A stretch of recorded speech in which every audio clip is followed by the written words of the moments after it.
Welcome back. Welcome back. Thank you for staying with us. And if you're just joining us for the first time, you are on time for the first conversation of the day. And as I said earlier, today we're talking about internet governance and how the youth can tap into this space, how you can let your voice be heard as well. And for that particular conversation, I am joined by Keith Andere, who's the Executive Director of African Center for Climate Research and Innovation. He's been here before, and we're glad to have him again. Karibu sana Keith. Asante sana, Steve. Thank you for having me. Awesome. So it's been a while, but glad to have you.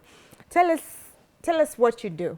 Indeed. First. Thank you for having me, and thank you for always providing an opportunity for conversations that enlighten, different issues. So currently now I work with the African Center for Climate Research and Innovation, ACCRI. So basically what ACCRI does is to link tech and innovations into the climate action space. So bringing in the issues of innovation, and for innovation is something that is, synonymous to the young people, because the young people are the ones who bring in new ideas. How do we, innovate and bring in new solutions to the current problems that we do have? Yeah. When you look at climate, climate is now a crisis, not just in Kenya, but all over the world. Recently in Kenya, we've seen quite a number of issues around climate. We've seen flash floods, we've seen drought, and we can also quite point a lot of health challenges to climate. When you have a lot of dust, that has impact on your health, because of course respirations and all of this. When there is heat, again it links to climate. Because of floods, we've seen people displaced. So we can link climate to all many issues, from health to education to hunger, to food production, to migration, to peace and security. Because think about it, if people in Baragoi, one side have drought and the other side they have, water, what will happen? These pastoralists will cross over to go and fight for these resources. So we can see climate as a cross-cutting issue. And basically that is what SCRI is here to do. Use tech and innovation to actually address some of climate issues. And research, in this case, we are not talking about research in the manner that we know it. Research is always very high level, academic driven. You have to be a PhD level to do your research. My thesis is this and that. But we're saying, look, we can demystify research and break it down to allow even kids partake research as far as climate is concerned, as far as climate impact, the climate crisis, the issues of climate are concerned. And this research at, children level is what we are now using to create innovations around it. How do we also have innovations that are data-driven, that are evidence-driven, So this is some of the exciting things that we are doing, and we are taking advantage of new emerging technologies such as AI and bringing this AI into the climate conversation. I know you have AI on your phone, and so are many viewers, right? Now even to write an email, you're like, write with AI. ChatGPT. Babe, can we have lunch tomorrow? ChatGPT, how do I respond to it? So where is the place of AI, into a climate situation? So that's what I am doing. But beyond that, I'm also very, very active around digital rights, kind of space. And for that reason, I'm still active in the internet governance processes. I've had the opportunity to be part of what they call a MAG member, not a CAP. MAG is a multi-stakeholder advisory group. So it's a group that comes from different stakeholders. So we have government, we have civil society, we have academia, we have media, we have, tech community, and even internet users, somebody who's not a techie, so to speak. Yeah, you just, as long as you use the internet. And I believe all of us do, in one way or another, right? So then we bring together this multi-stakeholder group to discuss various issues of the internet, the internet shutdowns, surveillance, security, data issues, data privacy, and all of these things are issues that we want to discuss and see what's the way forward to influence policies that are then put in place by the legislatures to govern the internet, because internet cannot be governed by the government, because it's not a government-owned resource, but it's a resource for all of us, and it must be open, it must be secure, it must be accessible, and it must be affordable. So I've had the opportunity to sit at a MAG level, at Kenyan level, at Africa level, and I'm also pleased to, and humble enough, you know, to also be part of the Global Youth Track, which is organized by the UN. And I've had, again, the opportunity to coordinate youth engagement in Kenya and in Africa. So, in a nutshell, that's what Okay. I do between Monday and Sunday. Quite a lot. Well, But there's 7 days for it. okay, great. So you're the right person to talk to us about internet governance. Yes, So when you talk about internet governance, because you've said it's not for the government, absolutely. it's for everyone. Yes. So what does that really mean? How does it look like, the internet governance? Okay, so like I said, internet governance is a process. It's a UN-led process. It was started in, I think, 2005, after another process called WISI's process. So the Office of the Secretary General of the UN brought about this internet governance process. So the internet governance process was really bringing all stakeholders. I know stakeholder is a big term that we like to use, but bringing all stakeholders onto the table and see how do we collectively manage this internet as a resource, right? So of course the academia, because of research, because of, you know, the role they play in terms of setting standards, they have a role to it. And we have government, because of course principally regulator is government. So, you know, government comes on board, we have civil society come on board, we have media come on board, we have internet users, we have technical community come together and discuss issues of how to manage this resource. And within this internet governance conversation, then we have different issues, you know, the issues of accessibility. How do we make internet affordable? You know, right now in Kenya and in quite a number of countries, we've now seen the entry of Starlink, which is a game changer in terms of affordability of internet. You know, in Kenya we are lucky. They say internet is very cheap in Kenya compared to quite a number of countries you know, on the continent. But how cheap is cheap? You know, I think it's cheap to get data to just do your WhatsApp, you know, here and there, your Facebook. But it becomes expensive when you want quality internet for critical use. For example, if we have you know, these AI-driven surgical operations at any of our hospitals. Let's talk about Kenyatta, right? Where doctors are able to carry surgeries either virtually or using internet-enabled equipment. What kind of data do they need? It's not your normal 1 gig, which is 100 shillings. You know, you need excess of 100 gig. You need internet that's very fast. You need internet that's, you know, reliable, that has no cuts. So to that extent, where you can't quite draw a line where medicine and technology starts and stops. You know, when you're doing virtual kind of operation. Yeah. Okay. So how do we ensure that that process is not cut down because of the cost, you know, and also accessibility. Accessibility here, I'm talking about, let's assume we have a satellite hospital in Mandera. Right? Ordinarily, what should happen in healthcare, if I go to any, you know, public hospital in Mandera or anywhere in the country, my data should actually be shared across, you know, various medical facilities. In the event that I'm transferred to Kenyatta for a referral, you know, medication, they have they have my data, they have my history, they have, you know, all of these things. But if we cannot connect these two institutions, or look at it from an education point of view, you know, now we have to get government services from eCitizen.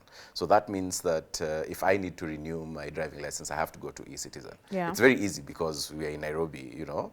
But what of my cousin somewhere in Kakamega, who has no connection and they have to travel 5-6 kilometers for them to actually get basic government services. So you see, it brings a divide, you know, while it's a progressive thing, but it brings a divide. So that is basically how we are bringing all stakeholders to discuss on these issues. And it's a multi-tier level. So it starts off at national level and then goes to East Africa. So that we have East Africa Forum, then Africa Forum, and a Global Forum. So Kenya had its It's IGF. IGF, I think, sometime in August, 1st of August. So we discussed issues at Kenyan level. We discussed the protest. We discussed surveillance. We discussed what was a perceived data privacy, you know, the kusalamia bit. Yeah, is it, what is the ethical aspect of kusalamiana, you know? You guy, look, this is your MP. Salmia ye kidogo, alipitisha hii bill, you know? But at the same time, you know, what is the line between data privacy and also accountability as a public servant, you know? Yeah. So for me as a person, maybe my phone number is very private, yeah, and so is you. Yeah. But for my member of parliament, you know, does his phone number become very private, given that he's a, you know, public officer? So that was kind of the conversation that we are having. And then we recently, just I think sometime last month, which was of September, mid-September, the East Africa IGF happened in Kampala. So we were able to take out our comprehensive report of some of the things that we discussed in Kenya and took it to the East Africa. And so are these other countries, Kenya, Uganda, Kenya, Uganda, Tanzania, Burundi, Rwanda, all of these EAC countries were present, and everybody brought in their perspectives, you know, on these issues. So now we are looking forward to the Africa IGF, which is coming next month in Addis Ababa, and ultimately the global IGF that will be in Riyadh, Saudi Arabia. And I hope you'll be there, so that you're able to cover this event and many other perspectives, not only just from Kenya, but also from different countries, and try and see where is Kenya in all of this. Wonderful. I sure do hope that I'll be there. And the theme for this year's IGF is building our multi-stakeholder digital future. For all of us, yes. For all of us. Absolutely. And this is what has been happening, the conversations that have been taking place. So let's bring it down to Kenya. Yes. Make it even more relatable for the people. And you rightfully mentioned what happened during Maandamano. Yes. And that's one of the areas that are an issue, you know. So where does my rights end? Is it it's really said that my freedom ends where yours begin. And maybe you can tell us a little bit about this before we get into the details. Absolutely. I think principally, one, it must you know, be underscored that, first of all, internet is a basic human right. So it is a very basic human right. It was passed by the UN in 2016. Okay. But then what you're saying is true. You know, my right starts where yours end, or is it ending where yours starts? Whichever way you want to look at it. But basically, the principles of rights and freedom that are applicable offline are also applicable online. So if your right for, you know, freedom of speech is limited to a certain extent, just because you have free, you know, freedom of speech, then you can't quite say anything. We've seen quite a number of people, you know, being brought to book because of some of the utterances that they have said, you know, or names that they've called various people. So law has taken its course because the freedom of speech, you know, has a limit to it. Okay, and so all these rights that are applicable offline are applicable online. You know, if you can't do something offline, you can't do it. Then you can't do online it online. either. You know, you can't quite hide behind the keyboard and a screen or a pseudo account and say that, you know, then you can do what you want. So this talks about ethical use of personal data, which are identifiable. So because I can't go on the street and shout your name, you know, I shouldn't also share your, you know, details publicly. I shouldn't also troll you online just because, you know, I'm hiding behind a pseudo account just because, you know, it's online and we are not interactive, you know. So basically, and if I was gonna just put it in a way that viewers will remember this, what is applicable offline in terms of rights and freedom is also applicable online. Yeah. And it's good to know that this is by law. So if you do anything that's against it, then you face the law. You face the music. They say. You face the music. Yes.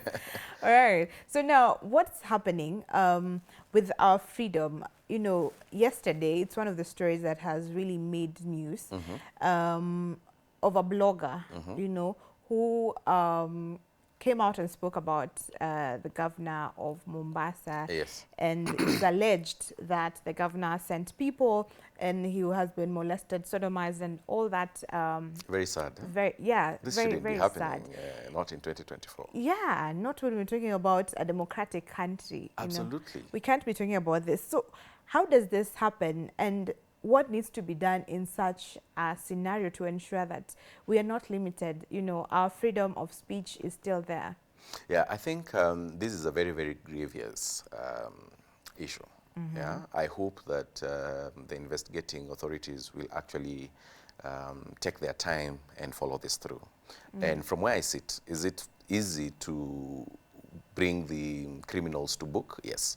I want to believe that one, most of them, if not all of them, carried their phone to the scene of crime. Wherever they took this boy or whatever they did, I believe there were phones there. And phones provide data that can connect me to being to this place at this particular time. Because then you use, satellite data that through which this phone connects to the nearest mast. So they're able to tell at this point in time how many people are in this studio.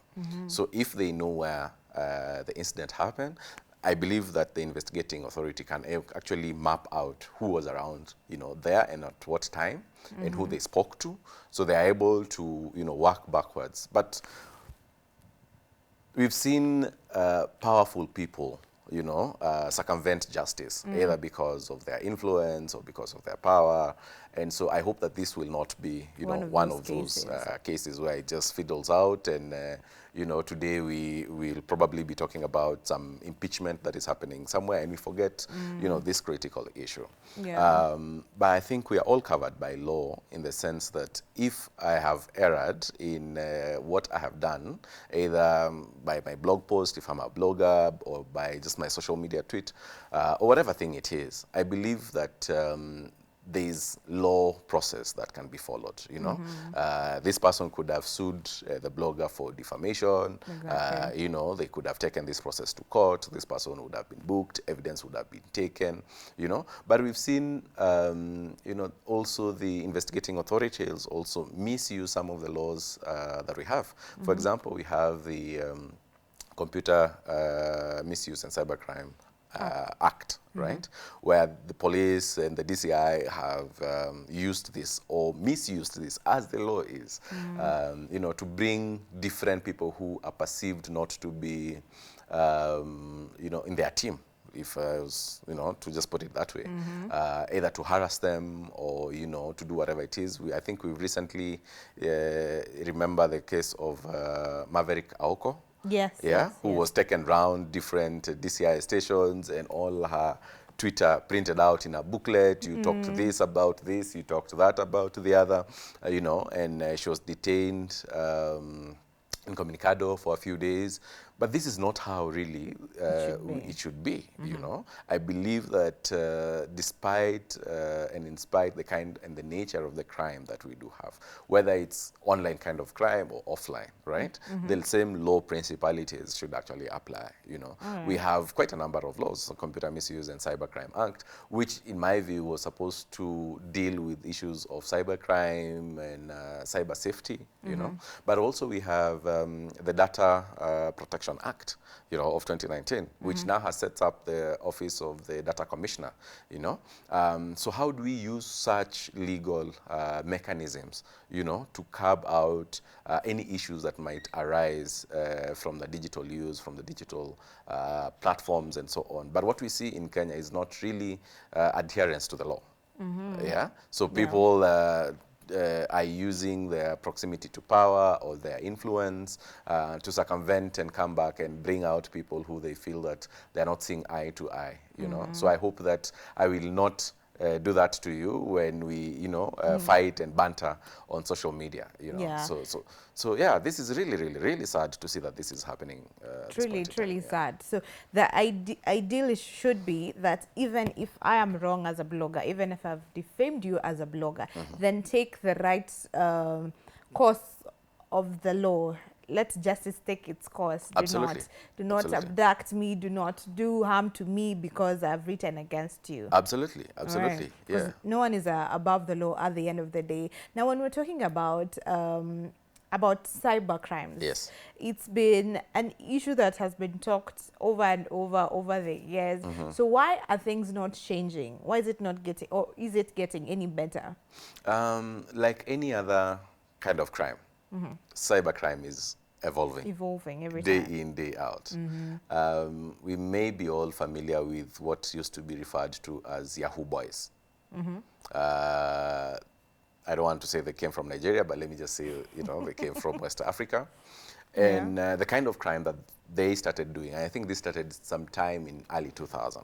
They'll write you a nice email, say, hi, Steph, we've seen your profile, but look, I am an attorney, and, there's this guy who passed on and they left, crazy amount of wealth, and we can work out on an arrangement, and you can be a beneficiary, and I can, Yeah. process this, and we can see how to share this loot. But in the meantime, just send me some $200-300. I need to process this. Few Da, da, da, da, things. da, da, da, da, da, da. And many people fell victim of this kind of scam, and it's gone on for many years, many years. I'm sure even today, somebody somewhere It's still being is still being trapped. scammed, Yeah. right? Now I've also seen they've gone to visas. They're saying, okay, Canada is doing this employment thing. Da, da, da, da, da. You can come to Canada. Just fill this. You will get immigration, whatever. Yeah, especially now because people are desperate for jobs. Absolutely. But then it's also moved and morphed a lot. Over the time, we've seen the committee scammers, right? Calling you and say, oh, this and that, I've sent wrong number. It's then moved to tuma kwa hii number, ile ingine iko na shida, Yeah. Yeah, so people find a text message, tuma kwa hii number, and because you needed to do a transaction to somebody, you think they're the same person, and you send the money. It's moved to... what are they called? The people from Bomet. Are they called Bomet boys? Which ones? This SIM swap syndicate. Yeah. Where they scam people to, swap their SIM cards and then now transfer money. So all of these are also moving and changing with time. Exactly. As the technology changes. Even in the financial sector, Absolutely. people in the, Absolutely. M-Pesa have been scammed. Oh yes, in different manner of ways. It moved from just editing a text. Now people are using a tool that you just download and you put the message that you want. So it's moved from sending an M-Pesa number, M-Pesa message from a normal number To a number that actually looks to like a number like actually looks like M-Pesa. In fact, it actually comes written M-Pesa. M-Pesa. And the code and everything else. So I send that to you. And when you look at it, you're like, wow, this is indeed legit. M-Pesa, because you see M-Pesa, So it comes as a message from M-Pesa, So we are seeing that even tools that facilitate cyber crimes have also evolved, Hackers and criminals are also investing in the new skills. Unfortunately. Yeah. I read a quote somewhere and it said, the people who like peace should prepare as much as the people who like war. Right? So if the criminals are preparing, if the criminals are reading, are finding skills, are collaborating, are going into the dark web. Yeah. Internet as we know it, I think we only use maybe 1% or 2% of internet. Wow. Like we are really on the shallow end of the internet. Not gotten even Not even on the away. deep end. This is a deep end, huko chini. There's a lot of, things that do happen on the internet. That's why it's called dark web or deep web. So all of these things do happen, chini ya maji as we call it. So I see that the evolvement of cyber crimes, should also be matched with the technologies and investment in the criminal justice system. We should also invest in ensuring that from time to time, we are also updating our policies and our regulation to make sure that, it is abreast with what is happening. Right now, AI is a big thing. And earlier, just before this show, we were talking about how AI is being used, and there's generative. Now we moved from AI to generative AI. Where you can be talking about internet governance, but somebody can edit this clip and we'll be talking about something else. Yeah. Yeah, something that we probably cannot talk on this show. And when somebody looks, it looks very legit because we are seated here and you're talking and you're laughing and so on and so forth. So where are the criminal justice system? This we are talking about the magistrates, the judges, the prosecutors, the court clerks, the police, the DCI, and all of these people in terms of equipping themselves with the kind and the trends of the cyber crimes that are happening. And the thing about cybercrime, or the crimes that do happen from digital space, is that most of the time it's transborder. So because we have a SIM syndicate happening here, does not mean that everybody is here. Somebody can be sitting in, and Nigeria is just a placeholder. I have nothing against. You have nothing against Nigeria. Yes, they are my people, and I love their food and their culture and everything else. But Nigeria in this conversation is just a placeholder. Okay. So they might not necessarily be here, but they could be doing this from Nigeria or Ghana or Morocco or where. So how do we collectively also work together to ensure that the trans-border kind of crimes are also managed from the point of the criminal justice system? How do we convict a Nigerian who is in South Africa, and trying to hack a bank in Kenya? Wow. So you see the different, nature. Exactly. You see the nature of jurisdictions and the laws and all of this. I think at the Africa Union level, we tried to put up a regulation which they called a Malabo Convention, which was supposed to now be a cybercrime regulation, which was done in 2013. Sadly, 11 years later, 2024, we've only managed to ratify it and bring it into effect last year. Wow. So 10 years later. Imagine you're doing a policy today, and then it's coming into force in 2034. What do you think will have happened now in 2034? Now you see how slow we are in bringing Taking regulations, action. to provide an enabling environment for various aspects to happen. Even country level, Kenya is, ahead if you look at it in terms of our regulations that we do have from a tech and policy perspective. But how do our neighbors perform, in terms of these regulations and policy? Because if Somalia doesn't have, then it means that Somalia is a safe haven. I can go to Somalia and I cannot be brought to book because of the actions that I've done online because there's no policy. So how does Kenya and Somalia collaborate in ensuring that the trans-border kind of crimes are also brought to book? It should be as thorough as probably we're looking at the issues of money laundering. I think money laundering is one of those mechanisms where we have various checks and balances to ensure that, it doesn't quite happen.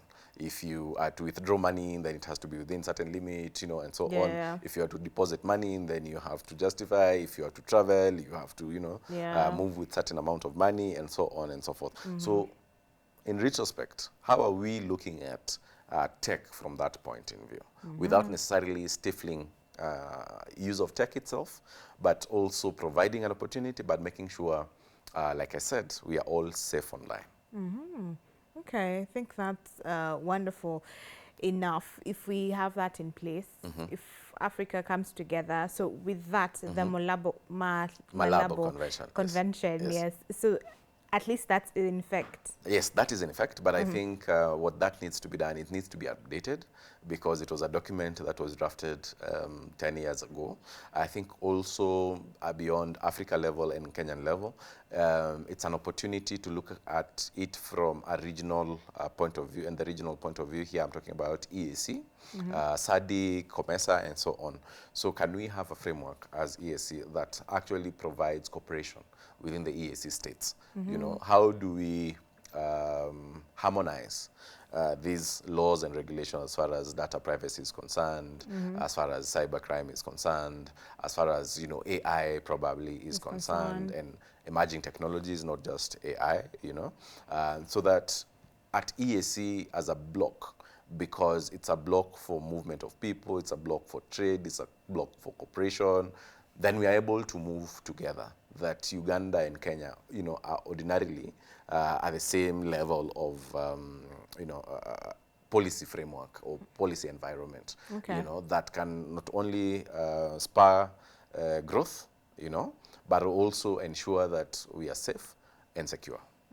Okay. So now let's talk about internet shutdown. Yes. Because it is a problem or was a problem. During Maandamano again, we had something that people called internet shutdown, but the government said it was a problem with the cables and whatnot, but people did not really buy it. So internet shutdown is a problem even in other countries. Absolutely. Right? We've seen governments shut down internet for various reasons, you know. In fact, recently there's been a claim that our neighbors in Tanzania have had their internet shut down for one reason or another. So it's always been there. Governments have always, you know, used internet as a tool to put people in the dark. Social media has been a great enabler for, you know, information. Yeah. And so by governments shutting down the internet, then they deny people, you know, the aspect of sharing information, getting information, Yeah. for everything that they want to do. And Kenya was not any different, even though it is claimed that it was a, you know, a cable cut, right? But Kenyans or the global citizens are not fools. Walisema wajinga walisha Kenya. So there are tools that you can actually use to see if there's any outage, if there's any cut, you know, or anything happening with undersea cables. And I think many tools showed that the cables were okay. There was no cut, you know, but it was almost a silent shutdown. It was not a total shutdown, but it was almost like a suppression. So there were little things you could do, but there were little things that you couldn't do. Exactly. You know? But since the Maandamano time, beyond just you know, the shutdown that we perceived to have on this particular day of the 25th, there's also been a very silent sort of suppression of the hashtags, which that in itself also points towards shutdown. So it's not really complete shutdown, but you cannot see, you know, for example, very ready for Tuesday as a hashtag. As a hashtag. Yeah. So you find that Kenyans in Kenya are not able to see those tweets or those, I don't know now that it's X, those X's. We're still calling them tweets. Tweets, right? Yes. Yeah. So those tweets are not being seen in Kenya, but people outside Kenya, you know, are still able to see it. Yeah. Oh, okay. Yeah. So that in itself also speaks to some of the curtailment of the internet, you know. And for the Kenyan one, it was very interesting because even though they said that it was a cable cut, right, which many techies disputed that and confidently said that it wasn't, there was a ripple effect, that there was no connection in Kenya. There was actually a shutdown, partial shutdown in other countries, Uganda, Rwanda. Connected to us. Oh yes, in one way or another, you know, had their internet also shut down. Did that speak to the, you know, the regional activism and brotherhood and solidarity that other, you know, digital activists and bloggers were giving to Kenya during Maandamano?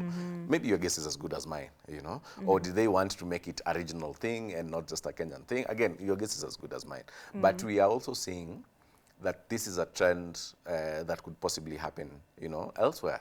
Or look at it that Kenya is stifling internet in Uganda or in Rwanda because of what is happening in Kenya. Can you see? So what danger does this pose? A lot of danger. I mean, we're using internet for all manner of things, right? Exactly. Communications, business, transactions, and some of these transactions and communications are actually, you know, matter of life and death. You know, if I take my kin to a hospital and you know how our hospitals are, pay a deposit before this is done, and I need to do a very quick you know, transaction, and I'm not able to because access the internet. Exactly, because our service providers have been told by one call or the other, hey, go down. Relax. And that's why you see people go to Starlink. Why? Because then Starlink, you know, doesn't pass through the normal service provision, which are cabled, and we can be told that the cable has been cut. Starlink is direct. It's almost me and my God kind of connection. Yeah. Yeah. So No, Yeah. with Starlink, because Safaricom was saying that they're open to partnership with Starlink. So would that be a bad thing if they had a partnership? Well, they say if you can't beat them, join them. So I think, I heard somewhere somebody was saying, look, Safaricom has always been the home of innovation. And I'm not here to, shoot guns at anyone. But somebody was noting and saying, what innovation have we seen since the last CEO? Wow. I don't want to go to the politics of it, but basically what we are asking is, has there been any innovation in the last maybe 3-4 years of Safaricom? You would almost come and conclude that it got to a level and Safaricom became almost easy, like we got this, we have the home fiber, that's it. Yeah. And they didn't quite think about the opportunities of satellite, And I still think whoever will crack it is not who provides satellite connection via dish, but straight to the phone. Aha. If somebody is able to Would be a great provide innovation. satellite Straight connection to the phone. straight to the phone, let me tell you, that will be the end. That will be the game changer. Surely. If that's what Safaricom is looking now to leverage on and say, look, Starlink is here, satellite connection is here to stay. How do they jump into this kind of connection? I think the globe now is a globe of partnerships. If you don't collaborate, if you don't partnership, my friend, your goose is cooked. Yeah. So if I was in Safaricom, then I'll think about what is the value addition that Safaricom can bring to the satellite internet market, for example. Is Safaricom now looking to provide satellite connection straight to the phone? I think that is a jackpot if they go that direction. Okay. But if they just also want to have, satellite dishes and be another Elon Musk that is available locally, I think the bus has already left. It's too late. It's too late. Yeah. So for me, collaboration is good, partnership is great, but what value addition are they bringing? So I don't have to work with that Starlink kit when I go to my village in Kakamega. Yeah. But I can actually use my phone because Safaricom has provided me, with that service. Okay, but to us as a people, because we were talking about the internet shutdown and how we can be regulated around that, and Starlink serves as an escape for us of some sort. Yes. So if they partner, will we be affected? Could they also be influenced in some ways? Could the government influence get to them? I think I'll try and look at it from a global perspective. And the recent Summit of the Future event that happened in New York, which was on the sidelines of the General Assembly of the United Nations. One of the things that was being deliberated and was adopted during that Summit of the Future was what they call the Pact of the Future. So the Pact of the Future is a new, is there another word for pact? Or pact is just an agreement or sort of a framework that allows the UN to move to become the UN of the future. Yeah.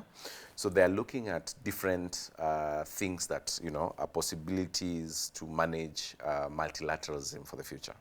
And one of it was new frontiers. How do we manage new global frontiers, such as oceans? In the previous, oceans were just that. Were just oceans, and nobody cared about oceans, even though we had little framework. This is an international, deep sea, and this is the national territory, and so on and so forth. But now the Pact of the Future is looking, how do we manage the oceans as a new frontier? How do we manage space as a new frontier? All right? And these satellites are putting up on space, Satellite is not new. You remember sometime during Uhuru's administration, they let the former CS for Information and ICT, Dr. Musheru, or is it Mr. Musheru, brought and talked about balloons to provide satellite in Kenya. Yeah. And then one or two of them fell all over the place. Yeah. So satellite is not new. And while Starlink becomes an escape, I think also it shouldn't be that there's no any form of regulation, that all the criminals now will use Starlink, and then they're not be able to be brought to book. I think at the end of the day, ethics must remain. We must also value regulation to some sort. Yeah. Okay. What we say from the tech side, innovate before you regulate, or do not over-regulate so that you don't stifle innovation. So I think what Starlink is doing is just jumping into the new frontiers. Like the UN is looking at oceans and space, then that is what Starlink is doing. But how do we also align and come there, and then eventually look at creating a regulation around, satellite internet provision to ensure that that does not become a safety net for criminals. So for me, I would really Okay. want that at the end of the day, we manage, this kind of service provision to ensure that criminals are not taking advantage. All right, fair enough. Now, talk about a little bit about surveillance. How is it a problem, and what's the solution to it? Surveillance is a very big problem, because we have seen a lot of criminal things happening because of surveillance. Abductions that have been very prevalent in Kenya in the recent past. Do you think it's possible without surveillance? No, it's not. Somebody is surveilling on people.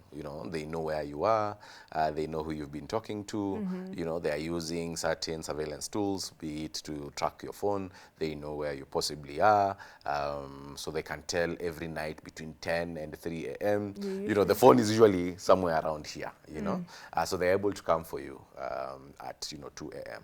But we've also seen that during these abductions, in some of the things that have come out in the media, guys have come out with jammers, like signal jammers. Yeah. I think one of the person who's been very vocal around has been Jimmy Wanjigi, who's been talking about guys coming outside his house with signal jammers, and they have no network connections and they have nothing. I think there's also another MCA that was abducted with his son, and there was camera footage that was showing guys with big jammers coming in, Yeah. walking around the house.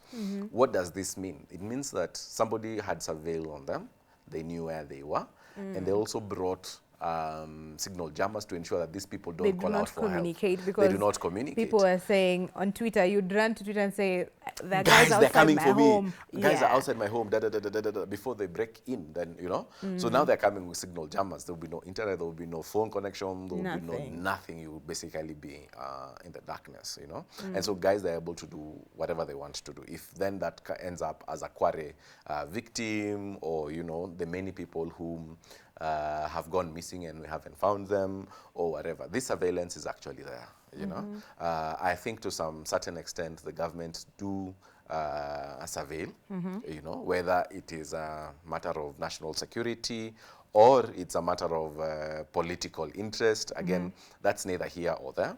But it do actually happens. They use our phone all the times, if you're a big maandamano organizer, I am sure one way or another, your phone is, is surveilled, not only by criminal or investigative agencies, but even with criminal people sometimes. They take advantage to, lure their victims. They want to know where you are, who you are with, and how do they take advantage of you at the point when at your weakest. Okay. So what should be done? What can be done to curb this? I think really implementing our data privacy laws. Because that's the starting point. We want to go into the very high hanging fruits and forgetting the very low, hanging fruits. For example, as a country, we are very notorious in having a book with our names and phone number and ID and where I come from, and my car registration, to the extent that sometimes you even leave behind your ID. Okay? And you go do your business for 34 hours. What do you think happens to this kind of books? I'm able to tell who you are, your ID number, your phone You have your whole number. profile. So that becomes an entry point, to identity theft. Our phone numbers are probably being used as our digital ID, because if you go to eCitizen, they send your code there. On your phone. Yes, if you go to the bank, they send your code there. If you go to any other platform, even your Gmail or your email, they send a code to the here. phone. So if I get to your phone, which is something that I'm getting everywhere, you know, I have your phone number, I have your ID, I have your name, I have a copy of that ID. What can I do with it? So many things. We've seen people have their phones or phone numbers registered by somebody else, you know, and they take over their accounts. But we've also seen people register phone numbers with ID cards that have been stolen. And they use this for all manner of things, you know. So one day, you know, guys come and say, hey, you sent this M-Pesa to this terrorist, and you're like, wait, what? This is What my do you phone mean? number. Exactly. Yeah. So in terms of surveillance, how do we curb this surveillance? I think one, we just start from data protection, laws implementation, yeah? And then now to ensuring that also the government is abiding by the rule of law, you know, that if they need anything from me, then they have a court order. So they subject me to a judicial process. You know, it's not just this DCI sitting at their cyber forensic center and saying, where is this Gen Z? You know, it is a faceless movement, but we think this is a, you know, a leader, and they will abduct one based on their perception. So that is how I see it in terms of surveillance, you know, and how to manage surveillance. Exactly, exactly. Okay, great. As we come to a conclusion on this conversation, what are some of the recommendations that you have come up with from the IGFs that have happened so far in Kenya and the one that was there in Uganda that you're going East to Africa, yeah. yeah. I think the recommendations were speaking on you know, various things. Like you rightfully said, the theme for the global IGF was building a multi-stakeholder digital future for all of us, which was the same theme that was you know, picked at Kenyan level and East African level, you know, building a multi-stakeholder internet digital future for us Kenyans. So what does the digital future look like? Digital future looks like an opportunity to harness the emerging technologies such as AI. So how are we leveraging on AI, you know, to advance various things that we are doing? Can we, for example, look at implementing AI-driven solutions in critical sectors, you know, from tourism to agriculture to education to health, and all of these sectors in private, I mean, in public sector, you know, expenditures, drawing up of budget, looking at resource allocation. AI can actually use can be used to deliver, you know, some of these priorities, you know. And we have a lot of data. The Kenya, I think this is one institute that has statistics and, you know, all of this data. So we can feed this data into the AI and can actually help us in matters of governance. There was also issues of cybersecurity, cyber crimes, child safety, you know. How do we ensure that we protect our kids?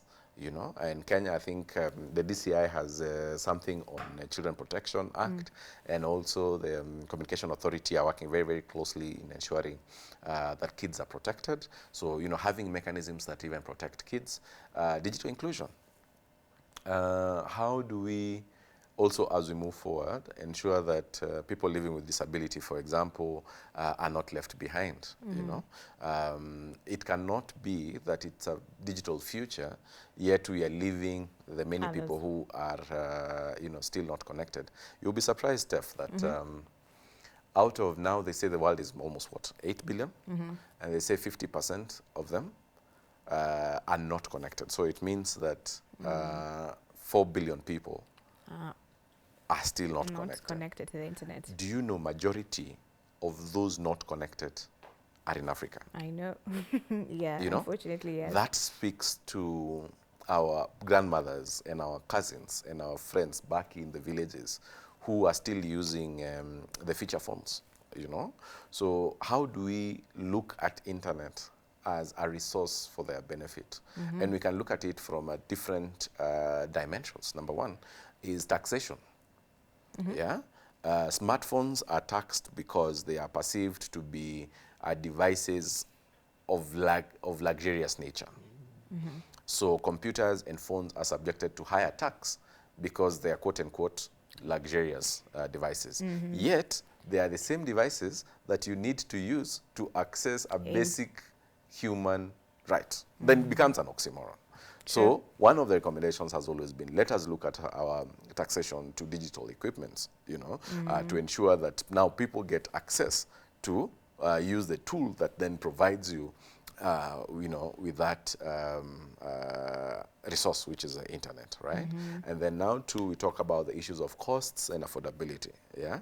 I think many governments, and Kenya included, we have something we call the Universal Service Fund. Which was domiciled at the Communication Authority. The USF was basically funds that were supposed to help the telecommunications put up service where it otherwise would not make business sense. Like, for example, you find places like maybe Turkana or Mandera, where it's very scarcely populated. It doesn't make sense for Safaricom to put up a mast there because they say, this guy, if tomorrow it rains on the other side, they're going to move on that side. So I will not have use for this station which I'm maintaining. So that was the gap for Universal Service Fund. But I think in the past we saw a president come up and say, look, Communication Authority, you have too much money sitting around. Can you give it to the police? Yeah. So you see that this kind of service was denied to the people, and money was redirected elsewhere. So now you're saying, look, can we find alternate ways of ensuring that the unconnected are connected? So one of the recommendations that came around that is, how do we promote community networks? So community networks are it's a small ISP, if I want to put it, that is available in a certain community or in a certain village. Yeah. So that provides an alternate to mainstream kind of service provision. Yeah. So this ensures that these people are connected to the internet. They're not only connected, but the cost is also slightly lower. Fair. Yeah, so they are now able to access all the government services that are connected to e-citizen. Without it, then the people suffer, for not getting government service because they're not connected. We are now talking of things like data privacy, and data governance. Again, from a regional point of view, how do we harmonize these laws, like I said earlier, to ensure that the data privacy law that we do have is not only just in Kenya, but also in Tanzania and in Uganda, the laws are harmonized. That Equity, for example, because they can't share my customer data here, because they have a branch somewhere in Burundi, that they still conform to the same standards that they do have here. Okay. We've seen we've seen a situation where somebody was abducted here in Kenya, and the person who was abducted, the abductees or the kidnappers asked for the phone number. For the phone, got the M-Pesa. They sent and transferred money to their own phone numbers. Okay? And for one reason or the other, this person was let go. So this person went to Safaricom and said, I was kidnapped, right? And my money was forcefully transferred from my account. And to the person who the money was sent to can point us to my kidnappers. So Safaricom, can you please provide me with this data? Safaricom say no. Oh. We cannot provide data to your own phone of your own M-Pesa transactions to you. But why? Exactly. So it then becomes a question of where does law come in and where does also morality come in, and to what extent. So Safaricom was saying, no. Our data protection laws does not allow us to share any record, But then this person sits and says, it's my phone, it's my money, it's transaction from my number. Can I have it? They say, no. Go and get a court order before we can actually give this to you. So how do we balance, such? How do we balance this kind?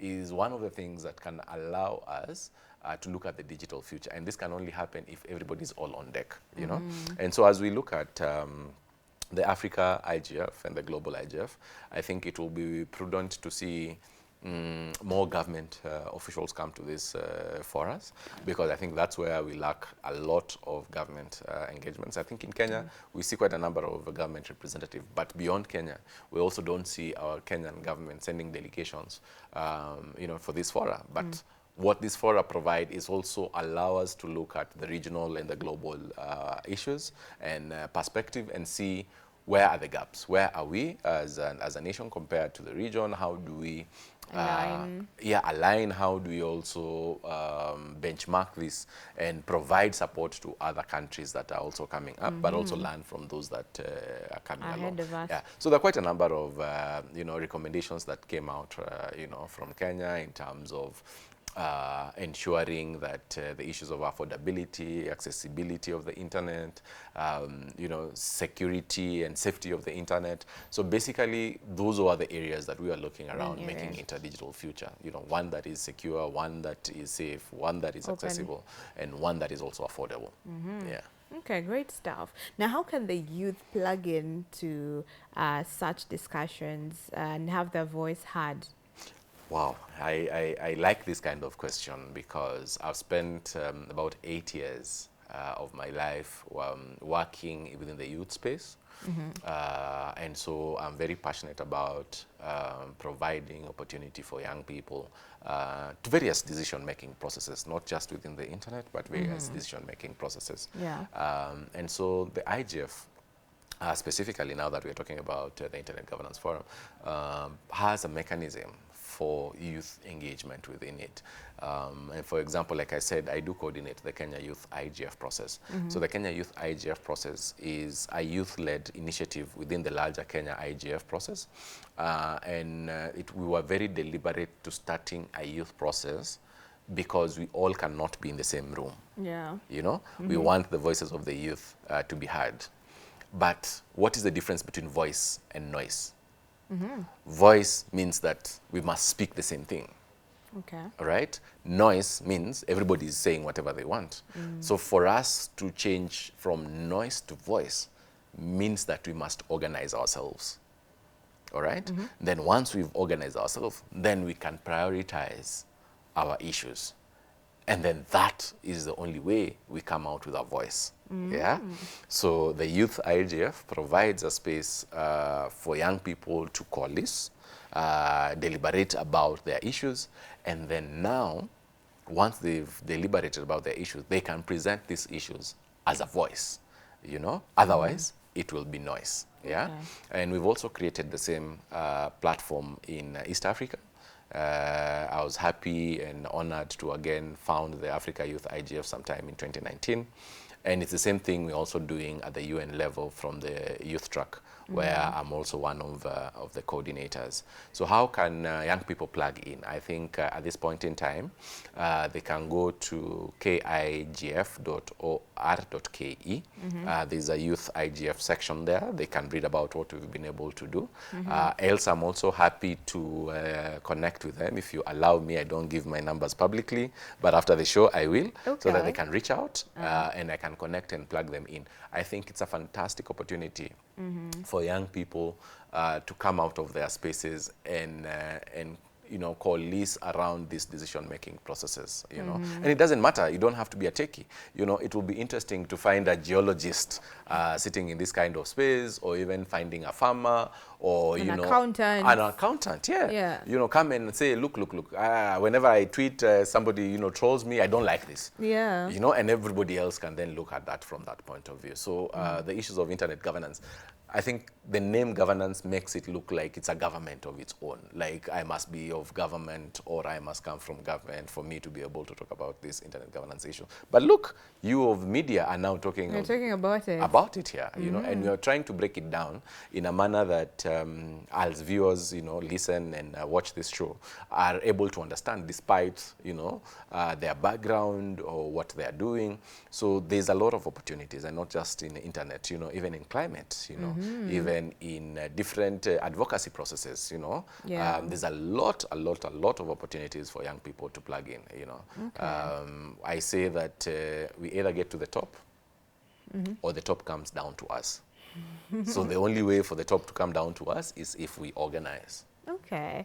We need to organize, and we need to be part of this conversation. Oh yes, we need to organize and mobilize. And we can actually apply this in different issues that even facing this country, the corruption. Absolutely. We need to come. And we've seen the power of young people coming together. Coming That's why together. I'll tell you, if we have a voice, if we organize and we mobilize, then we'll have a voice. We have a voice. You know, and the we are going to be Maandamano, heard. the Gen Z Maandamano was a voice because people were organized. Yeah. Just coming together, that form of voice was not sustained because at the end of the day, people started talking in different directions, so it became noise. Yeah. You know? So that's the power of bringing the top